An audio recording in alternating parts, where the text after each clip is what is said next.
Amis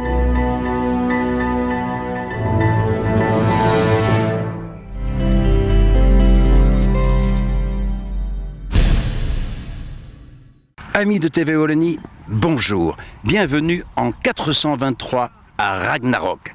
Ragnarok, une invitation à un voyage dans le monde de l'imaginaire. Suivez-moi, TV Wallonie y était pour vous.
Alors, Jo, bonjour. Vous êtes une des co-organisatrices de ce gros événement qui s'appelle Ragnarok, d'après le Ragnarok scandinavien. Alors, vous parlez à un profane, qu'est-ce que le Ragnarok scandinavien? Bien, dans les pays nordiques, le Ragnarok est le chaos, la fin d'un monde pour une renaissance. Alors, cette renaissance a eu lieu ce matin, si je ne me trompe. Vous êtes maintenant en l'an 423, mais vous n'êtes pas joueur, vous êtes co-organisatrice, donc grosse logistique, grosse régie. Oui, effectivement, une préparation d'une année complète par des bénévoles. Et oui, grosse logistique, mais pour un résultat très satisfaisant. Troisième année que vous réalisez ce Ragnarok. Vous parlez de bénévoles, vous êtes combien à vous investir pour ce gros événement? Nous sommes en tout et pour tout une petite vingtaine. Je veux dire, c'est très fluctuant sur l'année, selon le moment proche ou lointain de l'événement.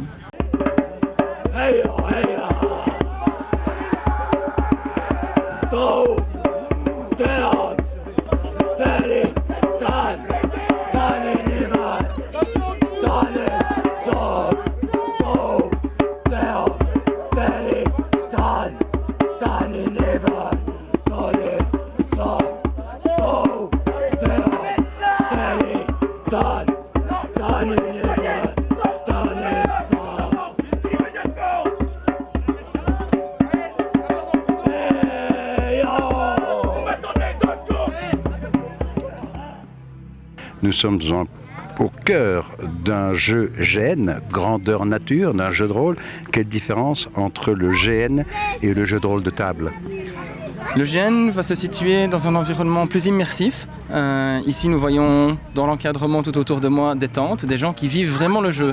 Autour de la table, nous n'avons pas la nature, la tente, les villes, les rues, les cuisines, les gens qui y travaillent.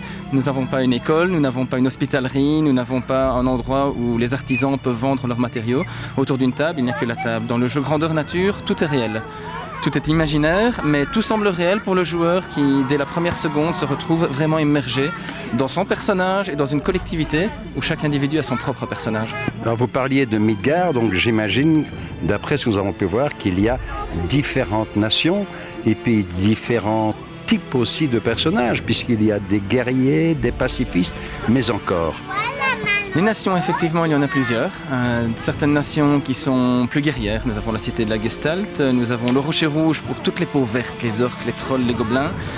Nous avons des cités beaucoup plus pacifistes, comme Utopia ou le Miroir des Fées, où les gens refuse la guerre, refuse l'argent et ont un concept beaucoup plus idéologique de la vie que les pures nations guerrières. Nous avons la capitale ici à Rappan qui avant tout rassemble des gens de commerce, des gens de contact et beaucoup de diplomatie.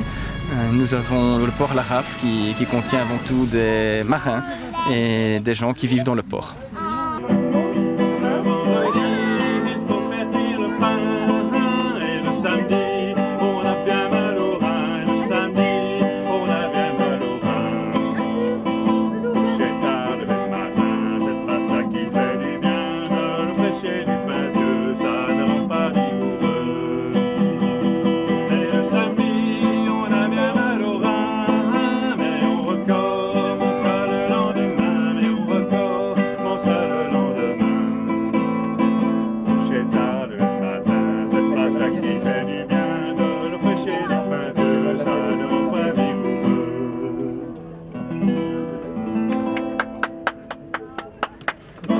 Bonjour, dans le jeu je m'appelle Ectelion Marenoué, je suis le gardien des arches dédié au dieu Oraniel.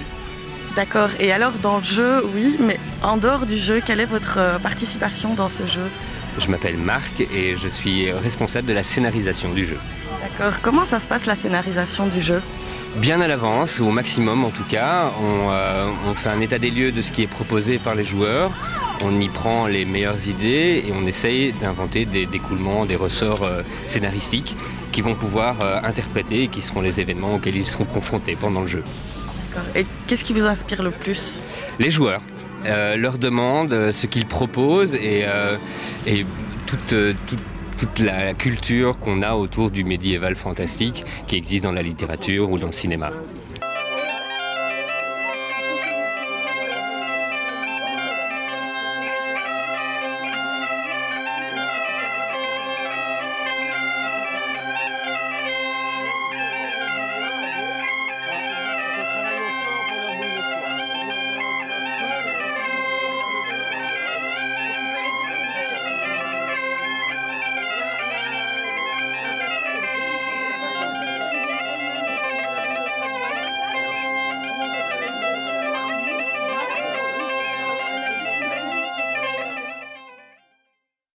Monsieur, bonjour, vous êtes le propriétaire des lieux où se déroule ce grand rassemblement du monde de l'imaginaire. Alors comment avez-vous rejoint cet objectif très particulier? Mais tout d'abord, c'est une rencontre un peu fortuite avec les organisateurs et d'emblée l'idée m'a séduit fortement. Et de suite, on a trouvé un accord pour faire une première expérience pour 3 ans. Donc on en est à la 3e année. Et je trouve que ce qu'ils font, c'est vraiment extraordinaire. C'est magnifique. Moi, je trouve ça splendide. Parce que, en fait, on est tous des grands enfants. Et je prends plaisir à les soutenir dans leur initiative, à participer aussi à leurs 3 jours de jeu. Et c'est vraiment extraordinaire.